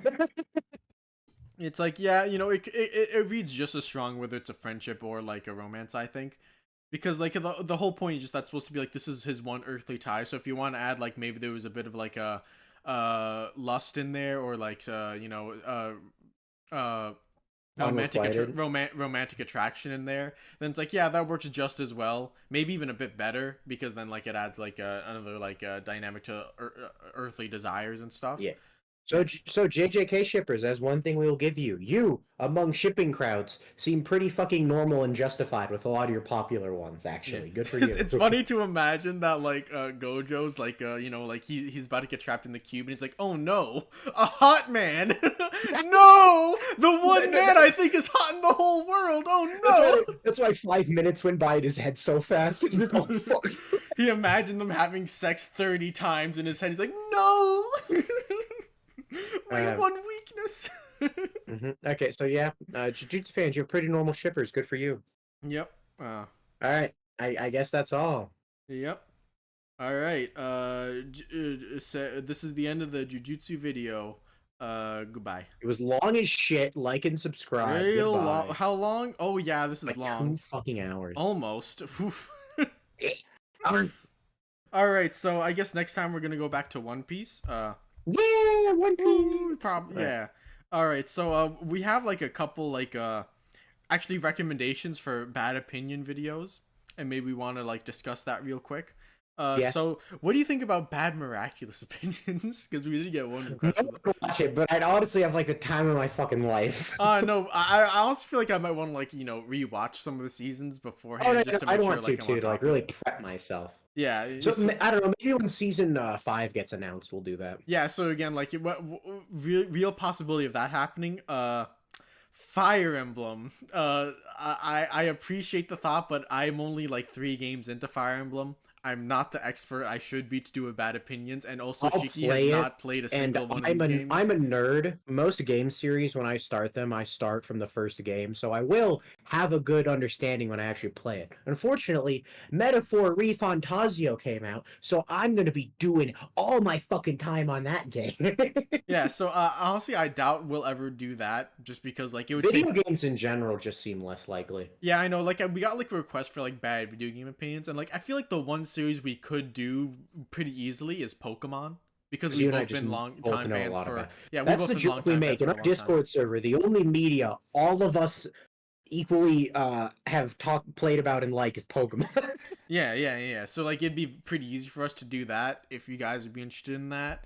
Other than that, I can't imagine any other video game series that me and Chiki both like a lot to like do, because Puff and I share I'm a our Dark video Souls game boy, likes. he's a Persona boy. I Literally, that is such a good. Puff plays Dark Souls in other games. I play Persona like game. No, like literally, like 9 out of 10 times, if we're replaying a game, Puff is replaying a Dark Souls game or a Bayonetta game, and I'm replaying a Persona game or some other turn-based RPG I like. So yeah. unlike me there, there's not enough crossover in He's a Zenless Zone Zero cuck, and I'm a Bayonetta Chad. That's the real difference here. I haven't played Zenless in like a while. It's kind of bad. I'm probably not gonna be able to do any polls soon, which I want to do. Oops. All right. Was there any other requests? I know there was one for like do small series, which could be fun. Yeah, I know that could be fun. Cause series that aren't that big that I could talk about for 8 hours are like I could talk about Soul Eater for like 8 hours. I could talk about the Kekai Sensen anime, just its first season, for like 5 hours. Dude, I haven't read manga in a while, but I feel like I can just like yap about it all day and just gush about it That'd be because a I love fun one. manga. Actually. I wouldn't love mind manga rereading a it. whole lot, and I would love to reread it. Yeah, so hey, if there's any series you want us to talk about that's over, One Piece is the only ongoing series we're gonna fucking yap about. If there's any like over manga series Maybe you want Hunter us to Hunter. talk about, Maybe Hunter Hunter. oh yeah, because Hunter x Hunter's like timey wimey, never gonna end state. Yeah, and also like so there's if just a there's lot any- of material. There's a lot of So material. if there's any for that. manga you want us to talk about, bring it up because high odds are we've already read it or want to read it because we read too much fucking manga. Yeah. All right. Demon Slayer one. Alrighty, Rooney. That's All right. it. Good night. Good night. Woo, Good it night. took 8 years.